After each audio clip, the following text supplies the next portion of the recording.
Bonjour à tous, bienvenue dans cette vidéo d'actualité du mois de janvier.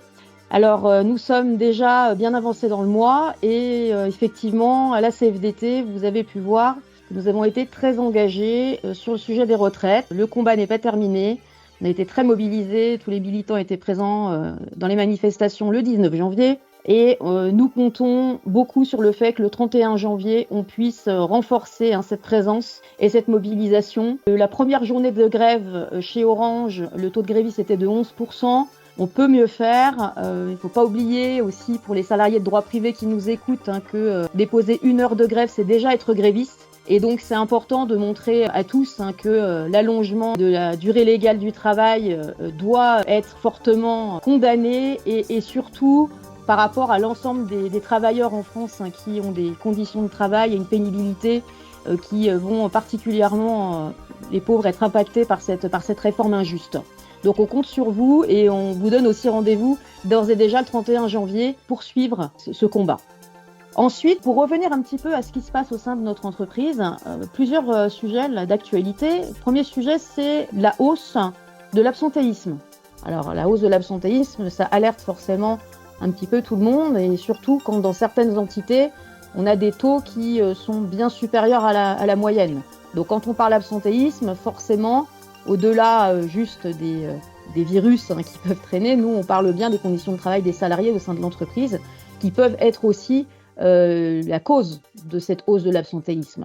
Et d'ailleurs, vous avez pu remarquer que l'entreprise a publié la semaine passée les résultats du baromètre salarié.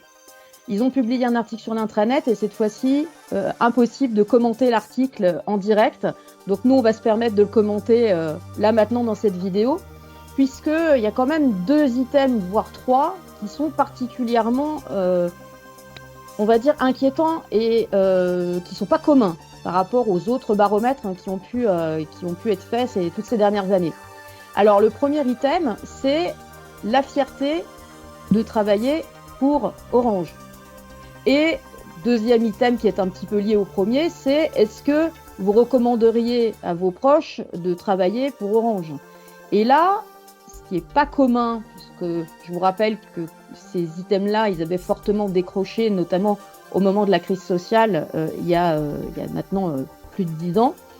Là, de nouveau, on sent qu'il y a un frémissement qui impacte particulièrement la France.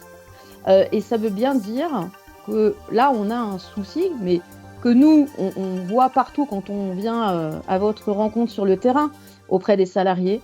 On a des salariés, effectivement, qui nous déclarent qu'ils ont perdu le sens de ce qu'ils faisaient, qu'ils ne comprennent pas dans quelle va être la stratégie d'Orange, qu'ils n'arrivent pas à se projeter. Et ça se ressent clairement, en fait, dans le baromètre. Donc, on va dire qu'on n'est pas vraiment étonné.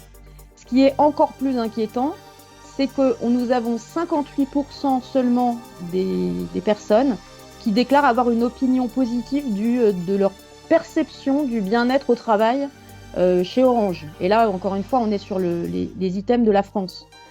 Donc là encore, je pense que ça doit interroger nos dirigeants, enfin on l'espère. Et on espère surtout que dans le cadre de la présentation du plan stratégique à la mi-février de Christelle Edeman, qu'il y ait un plan d'action et un volet humain qui répondent clairement à ces baisses d'items. C'est une alerte que sonnent les salariés sur d'habitude des items qui ne bougent pas énormément d'un baromètre à l'autre. Là, ça décroche, ça doit alerter et la CFDT veillera à ce que, en termes de revendications sur tout un tas de sujets mais qui vous touchent et qui clairement impactent aussi votre perception, comme la reconnaissance, la NAO, l'égalité professionnelle, les conditions de travail, tout ça génère peut-être effectivement un mal-être particulier qu'il faut que l'entreprise entende. Donc, soyons en rendez-vous à la mi-février pour savoir quel sera le plan d'action de l'entreprise.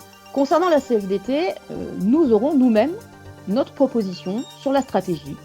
Nous ferons des remarques sur les lignes rouges de la CFDT qui seront présentées également au mois de février pour que vous puissiez aussi voir quel travail est fait par la CFDT dans le cadre de l'élaboration de la stratégie, puisque nous avons consulté également tout un tas de salariés qui ont été volontaires pour nous aider à faire des remarques sur quelle serait leur vision stratégique sur tel et tel sujet. D'ailleurs, on vous en remercie.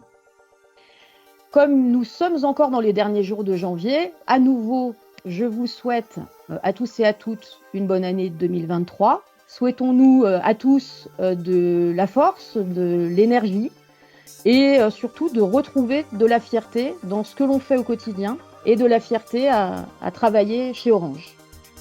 Sans plus attendre, je vais passer la parole à 3 de mes collègues qui militent chacun à leur niveau avec la CFDT dans cette belle équipe. Vincent qui est au conseil d'administration d'Orange et qui va aussi vous donner quelques infos et ses souhaits pour cette année. Nous avons également Nadia qui s'occupe du partage de la valeur et de l'épargne salariale. Et effectivement, nous avons également Olivier qui s'occupe de la RSE et qui vous fera également ses vœux pour cette nouvelle année. Merci à tous et bonne année. Merci Elisa et bonjour à toutes et à tous et surtout tous mes meilleurs vœux pour l'année 2023. L'entreprise est à un moment charnière de reconquête à la fois interne vis-à-vis des membres du personnel et à la fois externe. Et ceci via une stratégie que l'on espère explicite et volontariste. Dans cette stratégie, il était indispensable pour nous, CFDT, que l'ensemble des membres du personnel prennent leur entière place.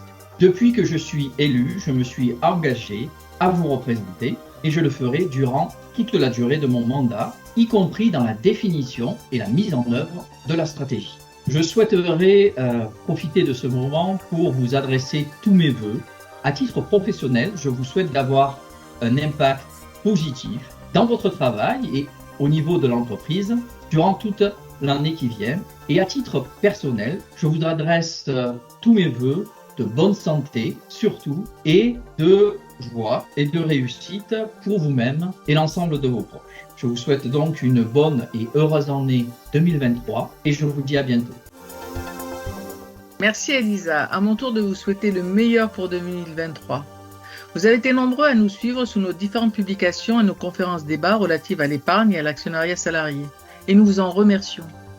Nous avons réussi à obtenir une amélioration sensible de l'épargne grâce notamment à une politique d'abondement plus avantageuse et à un nouveau dispositif d'épargne retraite plus généreux.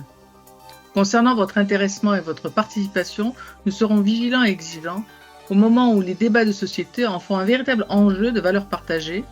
Vous pouvez compter sur notre expertise et notre expérience pour justement vous représenter. Et sur ce, je vous renouvelle tous mes vœux de santé et de bonheur pour 2023 et vous dis à très bientôt. Au revoir. Merci Elisa. À mon tour, je vous adresse à toutes et à tous une excellente année 2023, qu'elle vous apporte santé et bonheur avant tout. Depuis plus de 20 ans, les militants CFDT alertent et s'engagent sur les conséquences négatives sur l'environnement et nos sociétés de l'activité industrielle non contrôlée. Nous entendons nos dirigeants rejoindre nos préoccupations sur la nécessité et l'impératif à agir. En 2022, la CFDT a posé des propositions lors de notre événement RSE du 26 septembre. Pour 2023, mon vœu est que nous transformions l'essai. L'engagement de la CFDT doit être partagé par tous, y compris nos dirigeants, pour une nécessaire transformation de l'entreprise vers un modèle plus vertueux sur les impacts environnementaux et sociétaux. Merci à tous, très bonne année.